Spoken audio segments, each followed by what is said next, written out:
hanya apakah situasi semasa, tetapi memberi sepenuh komitmen dan juga akan berbuat apa saja untuk memastikan mereka ini duduk dalam keadaan yang selamat dan juga sedaya upaya untuk dapat kita bawa pulang selepas proses negosiasi dan sebagainya. Hatta pada pukul 9.38 pagi tadi, saya telah dihubungi oleh Yang Amat Berhormat Perdana Menteri dan beliau memberi komitmen sebagai penaung utama misi Sumut Nusantara ini. Beliau menyatakan bahawa beliau akan membuat panggilan kepada rakan sejawat beliau, iaitu Presiden Turki Erdogan, daripada Mesir Presiden Fattah Al-Sisi, begitu juga dengan Saudi, dan kita mohon untuk Yang Amat Berhormat Perdana Menteri dapat mewakili suara kita dan melaksanakan apa yang sangat kita terhad untuk lakukan, iaitu laluan diplomatik dan juga laluan hubungan erat antara Malaysia dan juga negara-negara besar termasuk daripada United Kingdom, Sepanyol dan sebagainya lagi, untuk dapat kita berunding semua delegasi kita dibebaskan segera. Pastinya kita mengecam sekeras-kerasnya tindakan yang dilakukan, kerana walaupun kita sudah menjangkakan, kita merasakan ini adalah tindakan yang bacot dan juga tidak patut dilakukan kepada masyarakat sivil yang berkali-kali membuat kenyataan bahawa misi ini tidak melanggar mana-mana perundangan ataupun tidak melanggar jenayah, dan kita datang dengan membawa bantuan kemanusiaan. Ada lagi?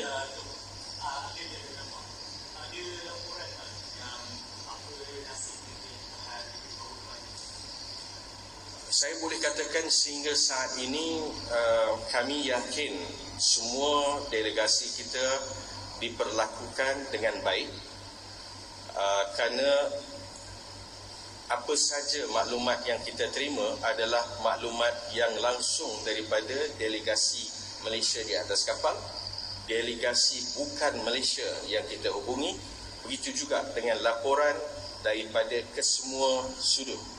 Jadi apabila berlakunya water cannon, kita dapat maklumat mereka akan buat voice note, dan juga kita mohon pengesahan daripada kapal yang terdekat.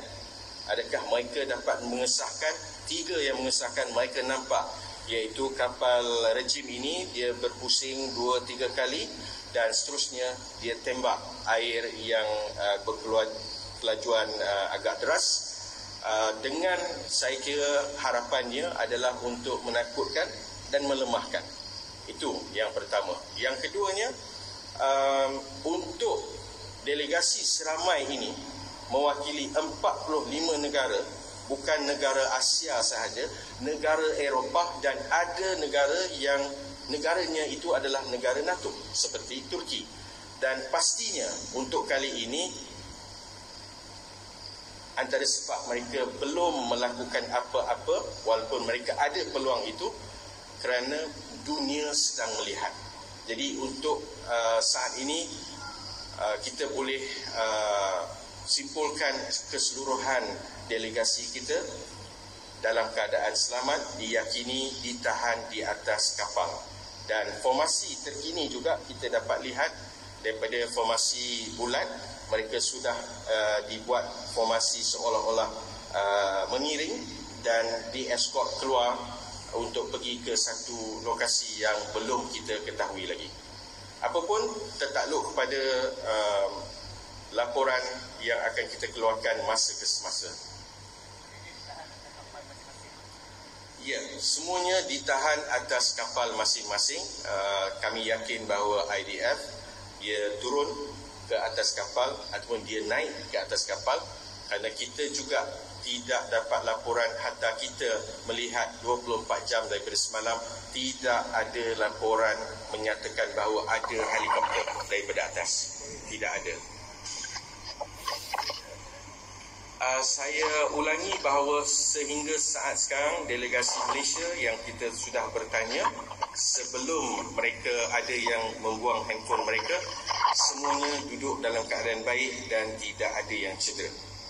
Ya, memang menjadi SOP yang telah dilatih semasa mereka berada di darat Itali, di Barcelona, di Tunisia dan di Greece untuk menjalani latihan dan juga bengkel non-violence.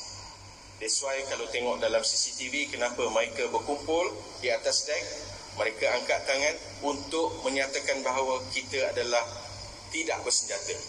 Dan sebelum melakukan itu, kapten di atas kapal akan memutuskan bahawa adakah masanya untuk mereka campakkan handphone mereka. Ya. Ada lagi? SOP untuk misi ini supaya pihak rejim tidak ambil handphone mereka. Itu saja. Tidak ada yang sulit. Tetapi kita juga tidak mahu pihak yang saya sebutkan tadi dapat memintas dan melihat hal-hal peribadi dan sebagainya. Jadi kita putuskan untuk kira campakkan terus. Ya. Daripada mana?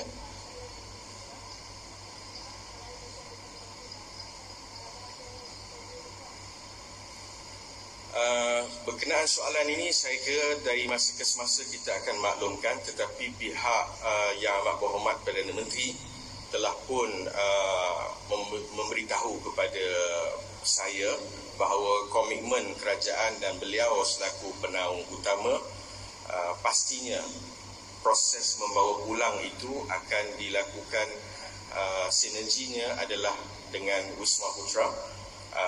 Yang Amat Berhormat Perdana Menteri sendiri memaklumkan beliau akan melihat secara one to one untuk misi ini, dan saya kira itu memberi gambaran yang sangat menenangkan bahawa misi ini tidak keseorangan. Bukan saja kita ada rakyat Malaysia yang mendoakan, tetapi kita juga mendapat sokongan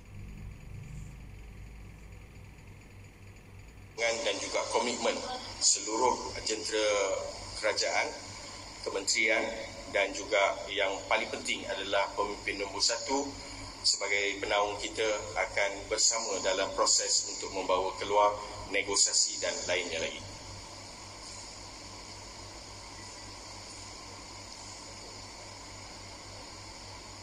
Untuk dalam siaran langsung, siaran baru-baru ini yang menantikan bahawa tontonan video pun dapat tontonan tinggi dalam kalangan masyarakat sekaligus menunjukkan bahawa orang ramai memerhatikan misi ini. So, apa komen Datuk? Manakah influencer ini semua memainkan peranan mereka dalam segala semua?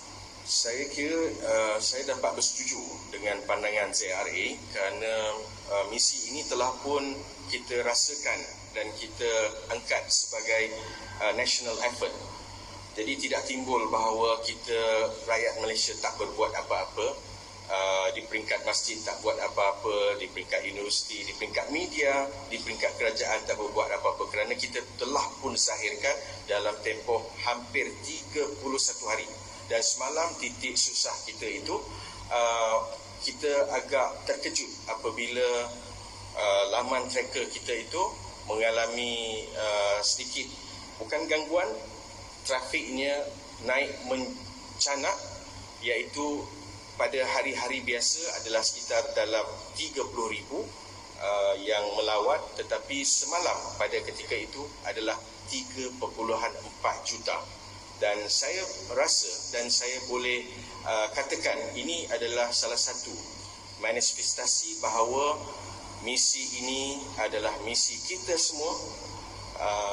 Tak akan berjaya untuk kita mengangkat kesedaran umum berkenaan dengan genosid famine Gaza ini kalau tidak kita libatkan kumpulan media daripada pihak Kementerian Komunikasi, MCMC yang menapis dan juga menghalang naratif propaganda, begitu juga dengan Menteri Penaung bersama kita, iaitu Timbalan Perdana Menteri, Menteri Komunikasi, Menteri Agama, Menteri Besar Selangor dan saya kira semuanya.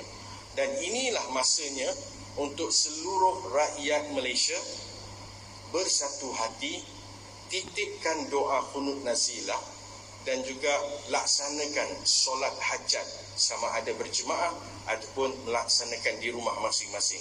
Kerana dalam suasana yang getir ini, pihak kerajaan telah pun memberi komitmen, pihak legal akan melaksanakan peranan mereka, tetapi peranan kita di Malaysia ini adalah membawa naratif yang membina. Lihat juga di Gaza, mereka duduk dalam keadaan yang tidak ada harapan lagi dan pastinya misi ini dilaksanakan untuk 3 perkara. Untuk kita mendesak menghentikan perang, untuk kita mendesak dihentikan kebuluran ke atas Gaza atau yang disebut sebagai famine, dan yang ketiga yang paling utama, untuk kita mendesak pemimpin dunia, PBB dan sebagainya membuka koridor kemanusiaan Rafah supaya bantuan kemanusiaan dapat masuk sebesar-besarnya.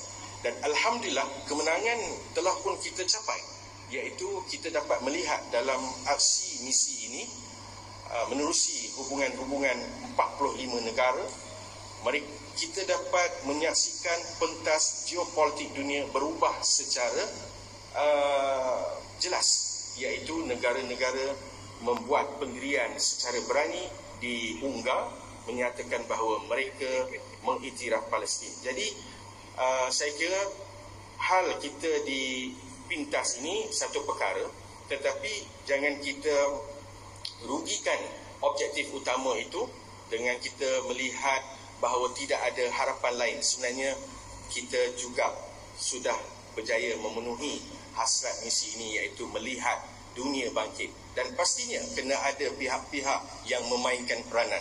Dan saya terus bercakap kepada Yang Amat Berhormat Perdana Menteri kerana kita tahu beliau adalah pemimpin yang berani bercakap, dan kita mohon untuk beliau melaksanakan tugasan dan peranan beliau sebagai penaung utama Sumut Nusantara ini, menghubungi sahabat-sahabat baik beliau atas hormat mereka bersama ini, membantu mendesak Gaza dihentikan perang.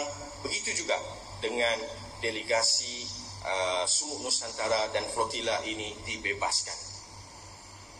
Ada lagi?